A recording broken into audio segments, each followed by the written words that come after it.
ओहो अध्यक्षज्यू, के छ हाल खबर? तपाईँ के हो, टेन्सनमा हुनुहुन्छ के हो?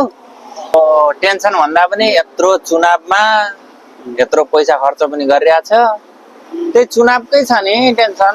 अनि प्रवक्ताज्यू, गाउँतिर चुनाव भव्य तरिकाले तयारी अवस्थामा हुनुहुन्छ नि? ओहो भव्य तरिकाले गर्दैछु, भव्य तरिकाले पुरै छोडिदिनुहोस्। ए गाउँभरि दिनेलाई पनि नदिनेलाई पनि सबलाई दिनुपर्छ भनेको छु। ओहो हो, त्यसो भए मलाई कुनै टेन्सन लिनै पर्दैन, टेन्सन गर्नै पर्दैन। बस तपाईँ सोच्नुहोस् यो मात्रै खर्च। ए हस्, ढुक्क हुनुहोस्। अनि प्रवक्ताज्यू, तपाईँलाई एउटा कुरा थाहा छ? के कुरा थाहा छैन मलाई? भन्नु, इन्ट्रेस्टिङ कुरा छ नि एउटा। भन्नु न त। हाम्रो त्यो मालिक छ नि, अँ पैसा दिनेवाला, अँ नयाँ पार्टीको मालिक पनि त्यही रहेछ नि। ला, दुईटै पार्टीको? दुईटै पार्टीको एउटै मालिक रहेछ। ओहो, मलाई त अहिले बल्ल थाहा भयो।